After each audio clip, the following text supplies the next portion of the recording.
trabajo del médico legista es la morgue. Es un lugar al que difícilmente tengan acceso personas que no forman parte del sistema con el que está familiarizado este médico y que en buena medida resulta difícil de imaginar en qué consiste y cómo se vive un día en ese lugar. Guido, ¿qué es una morgue? Bueno, es un recinto. La palabra morgue viene del francés, que era fundamentalmente un lugar donde los familiares iban a reconocer los cuerpos, a verlos. Tiene un origen, la palabra etimológico, que tiene que ver con la visualización, con el ver. Se hacía un pasaje por una especie de corredor donde se miraba y se reconocían los cuerpos. Un método de identificación totalmente inexacto que hoy en día prácticamente está abandonado. Igual se debe mostrar el cuerpo a los familiares para la elaboración del duelo, porque hemos tenido algunos casos de personas que no elaboran el duelo porque no vieron a su familiar fallecido, o elaboran un duelo patológico. Les cuesta aceptar la muerte. Así que por un lado es eso. Por otro lado es un recinto, la morgue judicial, o necrópolis judicial, o el lugar de la tanatología forense, Thanatos, dios de la muerte en griego. Es un lugar donde, por un lado, se pueden tomar como depósito de los cuerpos, pero también están las mesas de disección para hacer las necropsias o autopsias. Autopsia y necropsia es lo mismo. Necro es muerte y autopsia viene un poco también, igual que morgue, de verse uno mismo, ver el cuerpo como es el cuerpo. Autopsia. Perdón, pero tengo, a partir de lo que acabas de decir, Sí. tengo que hacerte una pregunta. Sí, cómo no. A partir de ese origen de la Sí. palabra autopsia que desconocía, hay Visualización. una cercanía entre el médico que analiza y el sujeto o el cadáver Claro, que está analizando. claro. Autopsia. O sea, me estoy viendo Mirá, a mí mismo. Me estoy viendo como Hay soy. un componente ético también Sí. en esa definición muy Es intenso, fantástico, ¿no? Es fantástico. Es muy intenso. Estoy viendo cómo somos. ¿Cómo o somos? cómo soy. Sí, sí. Y si pudiera, decía el profesor Camilo Leopoldo Simonet de Estrasburgo, allá en el norte de Francia, un gran profesor de medicina legal, cuyo libro estudiamos. Bueno, decía Simonet, el arte de la autopsia es hacer hablar al cadáver. Yo lo entendí al tiempo de practicar las autopsias, que se trata de lo siguiente. Tú vas viendo las lesiones, correlacionándolas con los actos posibles, con las conductas que pueden generar esos hechos, y eso era hacer hablar al cadáver. Me pasó tal cosa, me hicieron tal otra.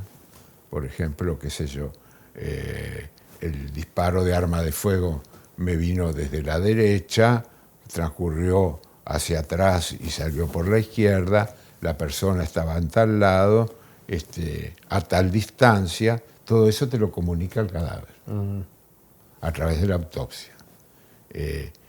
Claro, la autopsia morfológica o corporal se hace en la morgue, en la mesa de Morgagni. Morgagni fue un gran anatomista italiano, y la mesa de autopsia se llama mesa de Morgagni. Pero, ya que estamos nombrando maestros, Alexandre Lacassagne, de Lyon, decía, uno de los padres de la criminología, de la época de Lombroso, decía que la autopsia del crimen, ya no es la del cuerpo, la autopsia del crimen, comienza en el lugar del hecho. Así que morgue no lo podemos separar totalmente del lugar del hallazgo. Él decía el lugar del hecho, pero a veces el hecho ocurrió en otro lado y lo transportaron, bueno, lo arrojaron a otro lado. del lugar del hallazgo a la morgue, hay que hacer todo el análisis de lo que pudo haber pasado. Ya en el lugar del hecho hay que hacer hablar a la escena. ¿Qué pasó? La escena es hacia un suicidio, hacia un homicidio, hacia un accidente o hacia una muerte de tipo natural. O sea que la autopsia del crimen permite el esclarecimiento de lo sucedido la mayoría de las veces ya en el lugar del hecho. Y ahí, en esa autopsia del crimen que se hace en el lugar del hecho, en tu experiencia y en la actualidad, ¿se conformaba algún equipo multidisciplinario que fuera a hacer ese abordaje? Porque me imagino que... Eso siempre está en déficit, Ajá. siempre está en déficit.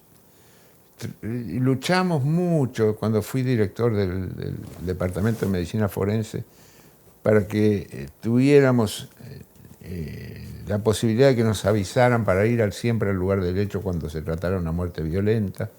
No siempre nos avisaban, a veces concurría solo la policía técnica, hoy llamada científica. No siempre entonces estaba el médico, no siempre estaba el juez. Con algunos de mis jueces lo había logrado bastante bien. Tanto lo había logrado que yo iba rápidamente y uno de mis jueces me decía, vos llegás antes que yo y llegás antes que la policía. Cuando vos llegues, si encontrás algo raro, me avisás. Si está todo normal, también me avisás que está todo normal, así no voy. Digo, no, pero tú sos el juez, tenés que ir igual. No, pero yo confío en vos. Bueno, la confianza en mí me sobrecargaba una responsabilidad que no debería haber asumido, pero yo iba siempre, o trataba de ir al lugar del hecho. Es muy rica la escena, investigación, la análisis, escena, para saber lo que pasó. Y luego sí, el examen del cuerpo en la morgue propiamente dicha, en la morgue.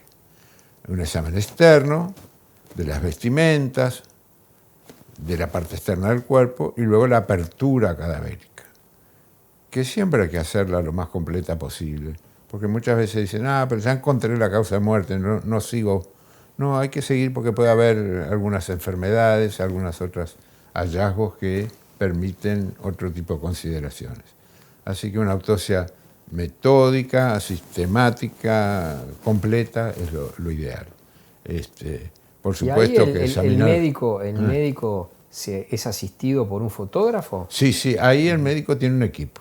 Ahí está. Ahí el médico tiene, primero, uno o dos médicos más, que llamados autopsistas, en otros países se les llama tanatólogos, que son los que hacen realmente la autopsia, la parte de disección. Y el médico forense o también está en lo mismo o está mirando lo que le muestran los colegas. A veces haciendo dibujos, sacando algún apunte. Recuerdo uno de mis colegas hacía esquemas, dibujos corporales, y después dictaba el informe. Así que también va a haber un administrativo que va a escribir el informe.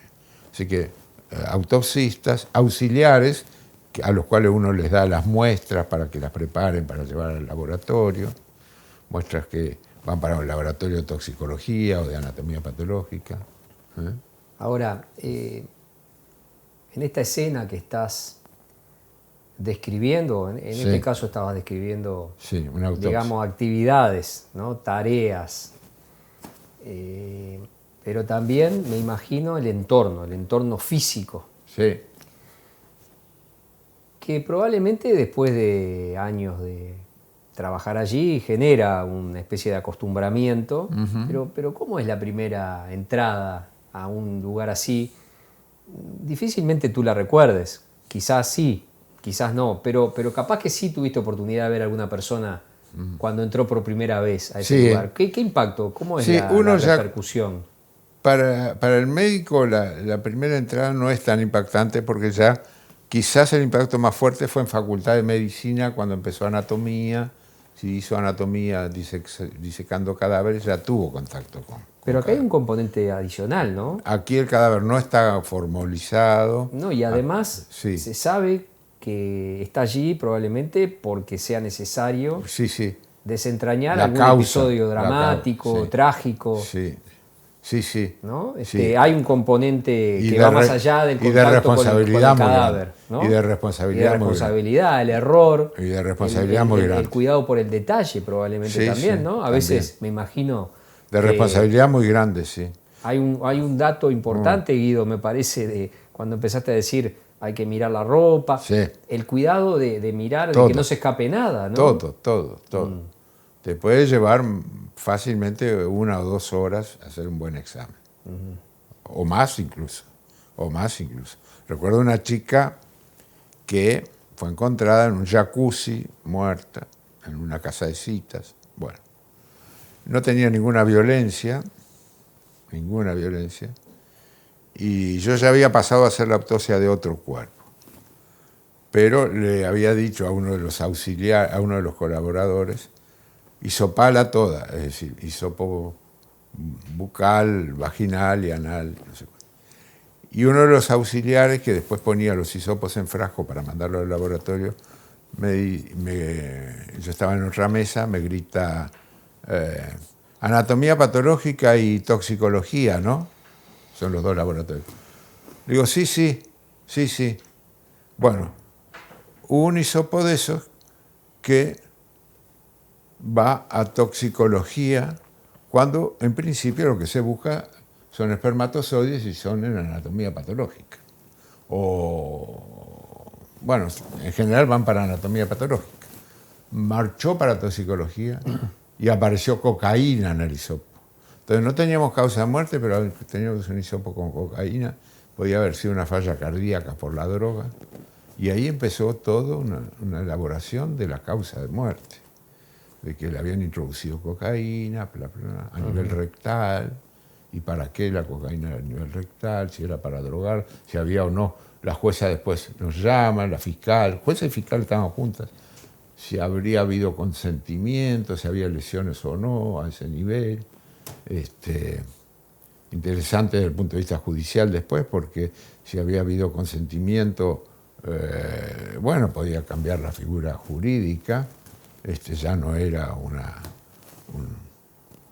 un homicidio, digamos, sino más bien algo accidental. De lo contrario, podía haber sido una violación, un abuso sexual agravado, un homicidio por drogas.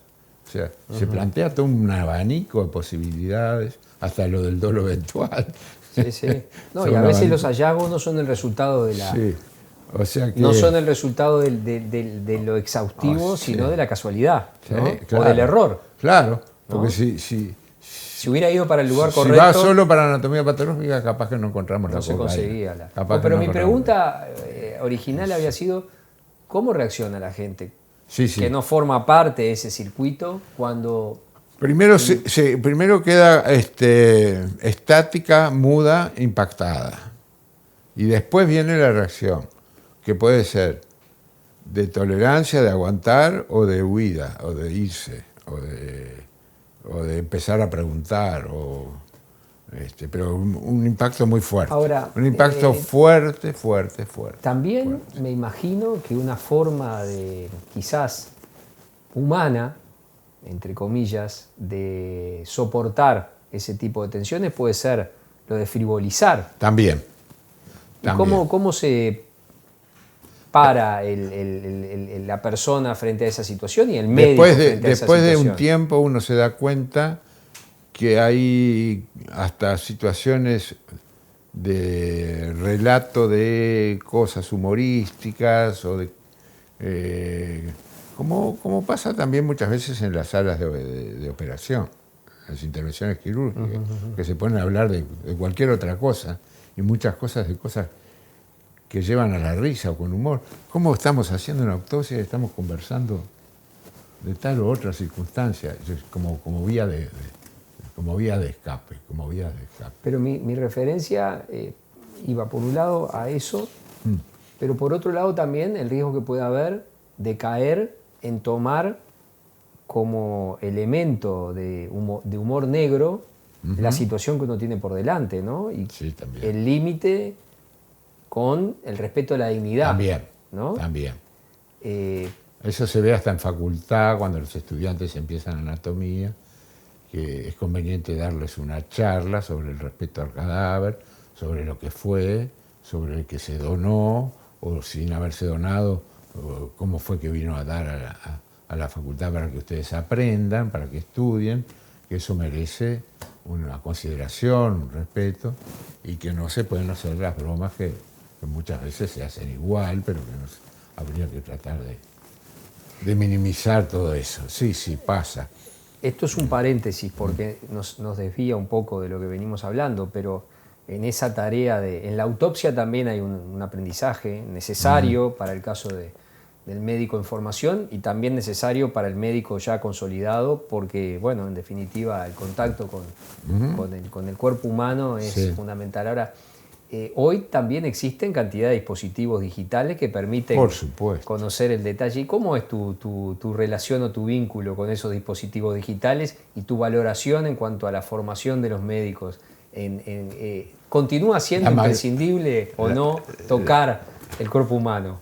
Sí, son técnicas, como las veo yo, fundamentalmente auxiliares, pero que no han sustituido totalmente a la autopsia clásica.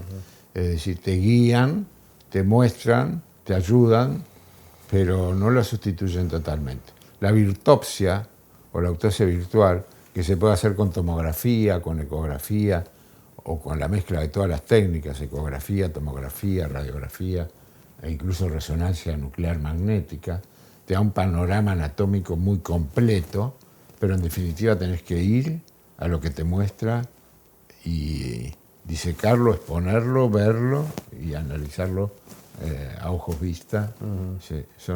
No la ha sustituido totalmente y además en nuestro medio no la puede sustituir totalmente por razones económicas y de falta de esos medios a nivel de la morgue judicial. Claro. Es decir, por ejemplo, la morgue de San Pablo tiene tomógrafo y los accidentados de tránsito y las muertes violentas pasan por tomógrafo y después van a la disección. No todos pasan por tomógrafo, no todos los cuerpos que entran a morgue, porque es muy caro si no. Claro. Pero nosotros no, acá en Montevideo no tenemos sí rayos X. Radiografía sí, que complementa, que ayuda para buscar proyectiles, para buscar fracturas, pero no ha sustituido totalmente. Y en los medios más desarrollados, por ejemplo en Israel, se usa mucho la virtopsia. Incluso por razones religiosas, cuando se trata de personas muy, muy religiosas, se trata de evitar la autopsia en Israel. Hoy hablábamos del lugar de la escena del crimen y la importancia que tiene el presenciar, el estar allí, el relevar los elementos que son imprescindibles para tratar de desentrañar la verdad. Pero entre la escena del crimen y la morgue hay un trayecto y a veces puede no haber sido suficientemente cuidada los elementos que permiten resguardar y tener la tranquilidad de que no pasó algo en el medio. Sí, sí. ¿Cómo era tu relación con eso? O aún incluso en personas vivas. Claro, sí. Probablemente en vivas más. Más, quizás más. La llamada cadena de custodia. Exacto. Puedo contarte una anécdota. Claro. Accidente aquí en Punta del Este, muy grave, con fallecido. El conductor del vehículo, un argentino, bueno.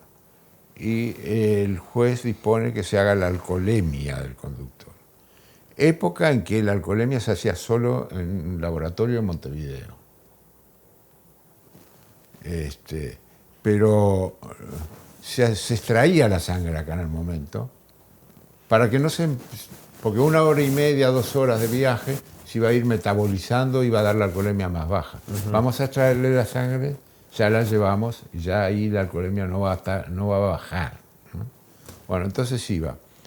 Y no había vehículo policial. Entonces, otro argentino amigo del conductor se ofrece a llevar al policía hasta Montevideo para hacer el análisis. Bueno, el policía llega ya al laboratorio en la morgue. Llega al laboratorio de la morgue con el tubo de sangre y muy, muy alterado. Le digo, ¿qué le pasa? Era un policía jovencito. Dice, no, es que vine todo el camino resistiendo a este porteño, dice, que me estaba ofreciendo plata y más plata para que tirara el tubo, para que dijera que el tubo se rompió, para que sacara la sangre y cambiara la sangre, hiciera desaparecer la muestra. El tema de la cadena de custodia. Claro. Bueno, le digo, qué suerte que usted honestamente trajo el tubo, claro, ingresó al laboratorio, todo. Bueno, lo felicité, no sé qué. Le pedí su nombre y me quedé pensando, a este muchacho hay que destacarlo. Entonces, pedí para hablar con el ministro del Interior. Me llamaron ahí al Ministerio del Interior, me atendió el ministro. Y le dije, pasó tal y tal y tal cosa. Dice, ¿cómo se llama el policía? Así en fin de año le damos un reconocimiento. Digo, se llama tal y tal cosa. Anotó todo. No sé si después le hicieron el reconocimiento o no, porque yo no fui al acto. Claro. Porque después yo me quedé pensando, ¿es el reconocimiento de algo? ¿Qué debe ser? Que debe ser. Bueno. Pero está bien. Sí. Digo, creo que está bien reconocer. Es lo normal. Claro. Vamos a premiar lo normal, lo que es. Y no fui. Pero bueno. Te arrepentiste de haberlo llamado al ministro. Entonces. Sí. Pero me parece que está bien reconocer al que hace las cosas como las debe hacer. Bueno, el tema de la cadena de custodia. El tema de la cadena de custodia, por ejemplo, lo dejó sin la imputación penal a O.J. Simpson. Estaba aquella doctrina, tú sabes más que yo, como abogado, la doctrina se le denomina la fruta del árbol podrido. Sí, sí. Es decir, el ADN era una buena prueba, sí, pero fue obtenido mal. Sí, sí, sí. Y obtenido mal no se puede presentar. Sí, sí. O se presenta, pero no se tiene en cuenta. Ahora, Guido, en ese espacio de la morgue, con estas características que tú describías, también me imagino que a veces se puede dar el episodio de que haya allegados, familiares, personas interesadas que andan ahí en la vuelta. ¿Cómo se encara esa? Bueno, en nuestra morgue no hay ningún espacio. Quizás debería haberlo, yo lo he visto en Perú, por ejemplo, que es una morgue vieja, pero muy buena. Ahí está adjunta a la facultad, está tan antigua ahí de Perú, San Marcos. San Marcos.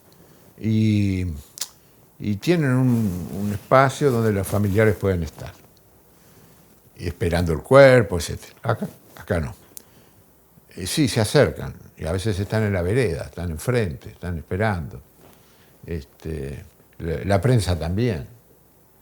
A mí me resultaba un poco incómodo eso. Más que uno salía y se le venían encima a preguntar, ¿no? Bueno, yo trataba de tener un diálogo, los hacía pasar a veces. Pero sí, es complicado eso, es complicado. Alguna vez recuerdo una abogada que su marido había muerto en unas circunstancias espantosas, y ella lo que estaba ahí afuera, y el portero de la morgue me dice, está la señora fulana de tal, no sé qué, que es la esposa de que usted le iba a hacer la autopsia, quiere hablar con usted. ¿Usted permite? Yo, sí, hacela pasar. Bueno, le hice pasar. Y me dijo muy respetuosamente, yo no quiero interferir en nada, pero usted, después que termine todo lo que tenga que hacer, podría poner esto en el féretro. Y me dio unas fotos de los hijos. ¡Buah! Me partió el alma eso. Digo, sí, señora. O sea que después que terminé la autopsia, cumplí con el pedido y le puse la foto de los chicos ahí. Así que esas cuestiones de la familia es brava.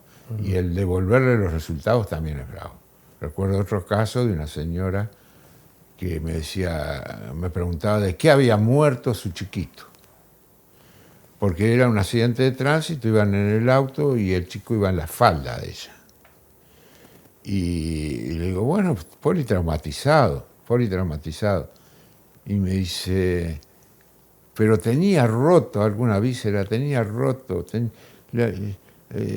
¿cómo estaba? ¿Cómo? Insistía, y ahí me di cuenta, claro, lo tenía en la falda, y cuando chocaron, seguramente debe haber apretado ella los brazos, lo tendría abrazado, y tenía el miedo, o el pálpito, o el temor de con sus propios brazos haberle roto el hígado o haberle roto alguna víscera, porque insistía, pero tenía roto.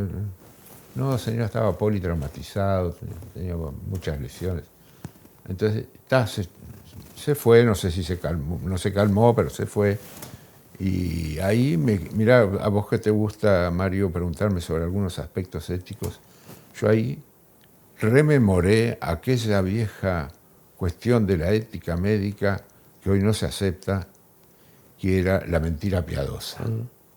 La mentira piadosa, no decirle la verdad al paciente. Y yo digo, con esta señora lo mío no fue mentira piadosa, pero no le dije toda la verdad. Porque si yo le digo que el hígado lo tenía roto por su propio brazo, se va a cargar con una culpa que no se la va a sacar nunca de encima. Entonces, digo, a veces la mentira piadosa es ética.